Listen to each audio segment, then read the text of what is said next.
Well, behind-the-scenes photos from the set of Shazam 2, Fury of the Gods, reveals that Shazam, better known as the original Captain Marvel, is sporting a brand new super suit. Yes, thanks to Just Jared, we have several photos of the new suit. And, of course, there's similarities to the original. You know, they want to keep it recognizable of Captain Marvel, you know, his real name.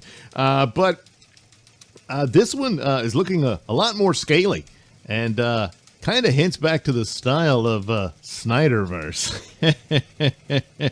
But another thing to take into consideration here, especially since he's capeless here in this suit, although he still has the little buttons that holds the cape in place. So my guess is that this time around the cape's going to be a CGI cape, similar to what they did with Henry Cavill's Superman. You know, Man of Steel and Batman vs. Superman and Justice League. Yeah, those Snyderverse movies. Yeah, that looks like that's what they're going to do here with this one. But one of the improvements here, I think, is the lightning bolt symbol. It's much closer to the classic one from the comic books. The rest of it is kind of similar to some of the, like the belt and stuff, the I don't know, bracelets or gauntlets, I suppose they're supposed to be called. Bracelets are a little different and whatnot, but of course the sort of sculpted and scaly look to it, and exactly Levi gets in shape for these movies. The other one did look padded, and I'm assuming it was to some extent. He did get in shape, you know, but this one, I don't know. It looks like he is more believable. But the interesting thing about it being capeless is that, is this going to be the similar design of Black Adam? Since they're already shooting scenes for Shazam 2, Fury of the Gods, at the same time that production filming has begun on Black Adam, the long-awaited movie starring Dwayne "The Rock" Johnson. In there, and he only briefly teased. He was wearing like a robe or something, but he was wearing the suit under it, but you didn't get to see much. You can't really tell, but it should have some similarities here because that's the way it was in the comics too. His suit was the same thing as Captain Marvel's suit, but his was black and Captain Marvel's was red. So you would think that, perhaps this indicates that that's the deal here. Why Billy's suit would change? You know, perhaps he loses his powers through this story and has to claw his way back, and this is the suit that appears when he gets them back, or something like that. Maybe that's what the plot is. I don't know. But or they just won't explain it at all. You know, he just felt like changing it. And so there you go. But you would think with the two movies, you know, in production, that, of course, there's some communication between the two about looks and designs and all that going forward because they're connected. There's going to be a meetup between the two characters because they spring from the same story and everything. But someone wrote to the director, David Sandberg, on Twitter and said, "Nice job, the new suit, dude. Is this going to be the same design as The Rock's Black Adam?"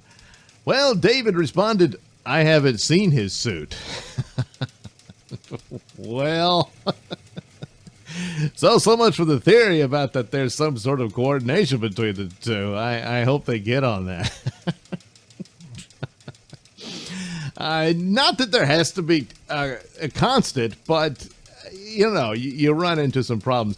And he goes on into other tweets about how you gotta be on your toes and on the go, and, you know, the problems of shooting and all this sort of stuff. And you have to fix it all in post, and that's the typical drama of shooting movies and whatnot.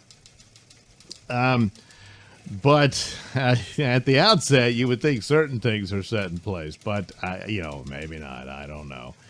But so far, so good. Like I said, the lightning bolt symbol looks pretty good. Although I am I'm kind of tired of the rubber looking suits. And I mean, when it was Aquaman, scales made sense, but you know, Captain Marvel and Superman, I don't know. Yeah, no, I keep calling him Captain Marvel because that's his name. Of course, very briefly, the old sad story. Captain Marvel way back in that bygone era we now commonly refer to as the day, got sued out of existence, ironically, by national publications later to become DC Comics, because they said he was nothing more than a Superman ripoff. They didn't actually win the case, but Fawcett Publications that had published Captain Marvel didn't have the lawyer power and money to keep fighting it in court, so they agreed to cease publications.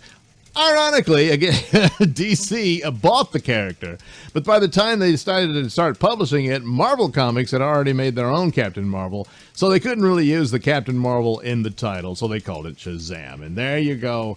Shazam has stayed pretty much the title, but within the pages of those comics, he was still called Captain Marvel. It's only until recently that they decided to just give it up completely.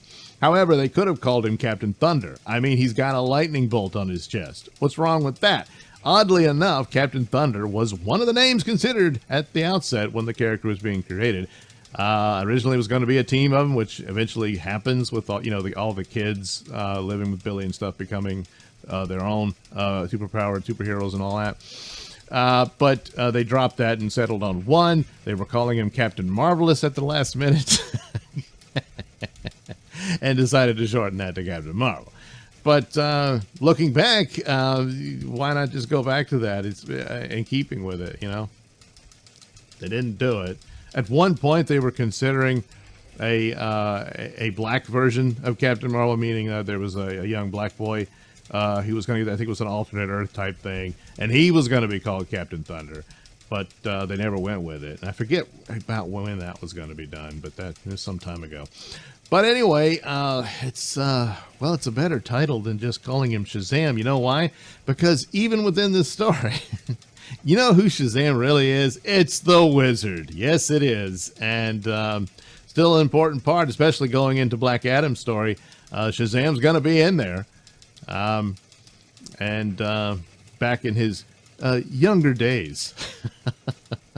Black Adam sounds like it'd be a cool movie that takes place over different periods of time. And it might be even a 3-part act, that sort of thing. So that'll be cool. But anyway, I don't have any problems with this suit per se. Go back and forth between the previous one, which looking more cloth-like I thought was better. But this one has the better lightning bolt. I got to say that. So, and we'll see, what they do with the cape. I don't know why they got to do the CGI cape. I guess because it just looks cooler, and I suppose they could have done both. And maybe that's the point. They're shooting scenes where the cape is flowing a certain way, and that's how they want it. In other scenes, he'll actually be wearing a cape, which again, very similar to what they did with Henry Cavill's Superman. Sometimes he had a cape on, other times it was all CGI because it looked cool to make it flow just the way they wanted to. Oh yes. Again, Snyderverse, how about that? Isn't that interesting that he looks closer? Is that a hopeful sign of its restoration? Oh, I don't know, but we do know. Dwayne "The Rock" Johnson, who is an executive producer on the Shazam films, is a big fan of Snyderverse and wants a Black Adam versus Henry Cavill's Superman to take place in his Black Adam films. So, is there some nod that the suits will look more Snyderversary? I don't know. Could be wishful thinking. But, it's all about wishing and fantasy anyway. So there you go. New Shazam suit. Thanks for watching and listening. Say, while you're still here, why not like and subscribe and share with your many friends? Yes. Also, check out my mini stores in the link description below. Yes, where you can get t-shirts, hats, mugs, all those goodies with my artwork on them. Oh, yeah. And head over to indieplanet.com and pick up a copy of my comic book, Night Night. Oh, yeah. You can also catch me at my podcast, Mr Nailsin Show, on RadioMisfits.com. And you can also watch my videos on BitChute.com and now on Rumble.com. Oh, my goodness. So many places to watch me and my stuff. Oh, yeah. And if that's not enough for you, well, you can follow me on many social media platforms and say hi to your old pal, Mr. Nailsin.